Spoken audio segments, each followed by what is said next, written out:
تحمل کدن و غیم ایسن ری دعوت کدن. پس اسکی ام مسابقه میدان میان جه شاهدان اتو چی پیل جمعیت داریم که تماشا کدن وسی اما را دورا کده باید هر تا سنگین بار که ام مسابقه میان اما را عقب تاوده و همی سرعت کم کنی و هر تا گناهیم که راحت همی دستپایت دوده همی جا دور کنیم و تاب و تحمل امره ام مسابقه میان که همی جلو بنا ببسته بودو بیم و عیسی چون بودو جیم اونه که اجور ایمان امی قلب میان به وجود باورده و اونه کامل کنی چون که اون خودشم هم مسیر میان صلیب و اونی خفت و ذلت تحمل بکده چون که دنستی اونی دنبال سر ایتا پیل ذوق و خوشحالی اونیشیم بی عطایی ایسه که اصلا گلاز جاجیگا میان یعنی خدا تخت رست دست نشته. پس اگه خیلی ام مسابقه میان خسته و دل سردنی بید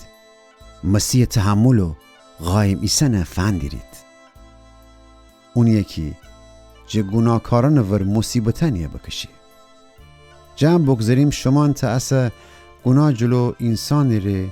شمی جان ننهیدی این خیال و تشویق گوانه که شما را بگفته بوسته جه خاطر دیدی هچین پیر خوب پسر بگه فرمایه پسر جان تی دیما و شماتت جه کی خداوند جه ایه ونگ گردن و هر زمات کی تر شماتت بکنه دل سرد نباستن چون که خداوند اون یکی دوست داری ادب کنه و اون یکی خود زیدنی تنبیه کنی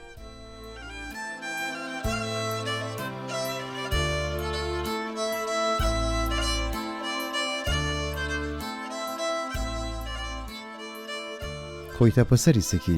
اونی پیر اونه تنبیه نکنه رسرسه خدا شمی امره و تو رفتار کنه که ایتن مهربان پیر خود زاک امره کرده کار کنه بس ولید خدا شما را ادب بکنه ولی اگه خدا هی وقت شما را ادب و تنبیه نکنه معلوم به که هیچ ذره اونی زی نیدی چون که هر تا پیر خود زاک تنبیه کنی اضافه بران امان همتن امی زمینی پیرانه که امر ادب کدیدی حرمت نیم بس فسی چندر ویشتر امی روحانی پیر ادب کدن قبیل بکنیم که رسرسه زندگی بیافتیم امی پیران خوشن مستعدان امر امی زاکی کجه مدت زمات میان امر ادب کدیدی ولی او ادبی که خدا کنه امی خیر و صلاح وسیسه که اونی منستن پاک و مقدس ببیم از زمات میان هیچ تنبیه و ادب کدن خوب به نظر نیه بلکه درد داره ولی اون آخر پسیت مسئول چه عدل و انصاف سر زندگی کدن که آرامش امره و شنیلی که اونی امره با مختبو بستد به بار آوری هنوسی شمی کم قوت دستان و بی قوت زانویان قوی بکنید شمی پار راست و هموار را چکنید که اوشنی احوال که کم قوت ایستد و فلنگده بدتر نبه بلکه شفا بیافت الهی کاران بی محلی کدن ره هشداردن حق سعی بزنید که تمام آدمان امر صلح و صفا میان زندگی بکنید و مقدسم ببید چون که اوشنی که مقدس نید خداوند نیدینده شما را بپایید نکنه که این فرج شما خدا جا دوره به شمی حواس بمانه شمی میان زرخی ریشه ندوانه چون که استراب آوره خیلیان روحانی زندگی آسیب زنی حتی هم شمی حواس بمانه هیچ کس زنا و بی اسمتی ره گرفتار نبه و یا انکه ایسو منستن دنیایی نبه که خو اولی پسر بونه حق ایت آش کاسیه بفروخته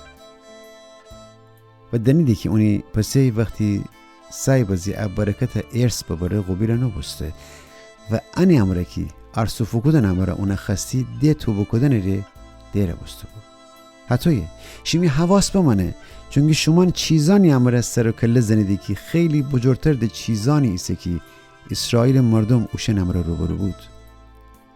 و زماد که خداوند سینا کوه میان خو حکمان اسرائیل مردم افده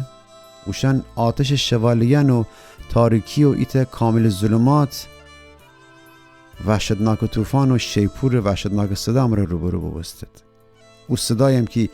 اشن امره گبزیت پیغام داشتی که آدم زله کدی که خدا جا التماس بکده ده که ده هیچی نگه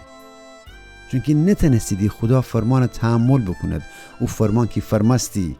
حتی اگه ایت حیوانم کوه دسسینه بسی سنگسار بود موسی هم ایجور اون منظره جا وحشت بکده بود که بگفته زهله جا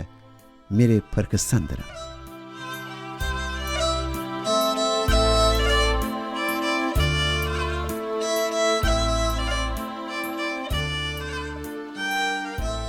ولی شمان از چیزان امره کار نریدی.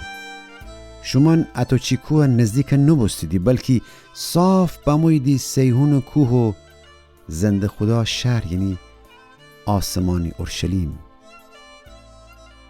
شمان بشویدی ایتا پیل دسته جه فرشتیان خور مهمانی درون. شمان ایتا کلیسای دوچه کستیدی که خدا اولی زکن جه چکوده ببسته و اوشنی نام آسمان میان بینویشته ببسته. شمان بمویدی او خدا ورجه که همتن داوره و او عادل روحان نزدیک بسیدی که کامل مرحله فرسده. عیسی حضور بمویدی که ات تازه عهد باورده کسه. شمان بمویدی اونی خون ورکی حابیل خون منستن انتقام نخیه بلکه امی رو به پشنه ببسته که امی گناهیان بشوره. پس شمی حواس بمانه که اونی جا که شمی امره گب زندره نافرمانی نکنید. چون که اگه اسرائیل مردم موسی گبان جه فرمان نبردن وسی که ایتا زمینی پیغمبر بو ساغ و سالم جیم ویشته ده پس امان او بعدی وحشتناک مجازات جه چطور هم نیت بداریم اگه او خدا کلام جه که آسمان جه گب زندره نافرمانی بکنیم. او زماد که خدا جه سینا کوجور گب زنده بو اونی صدا زمین بلرزنه ولی اصلا ایت ده وعده فدا و بفرماسته ای ورده فقط نه اینکه زمینه بلکه آسمانانم لرزنم. اونی منظور انه هرچیه که قایم پاکار و اساس نداشته بی علا کنه که فقط او چیزانی باقی بمانه که سستنی بی. پس اصلا که ایت قایم ملکوت امیشیم بی باید خدای جمعی دیل جلف جیگا شکر بکنیم و اونه او تو که وستی ببه ترس و حرمت امره خدمت بکنیم. چون که امی خدا ایتا آتشی سه که سوجنه.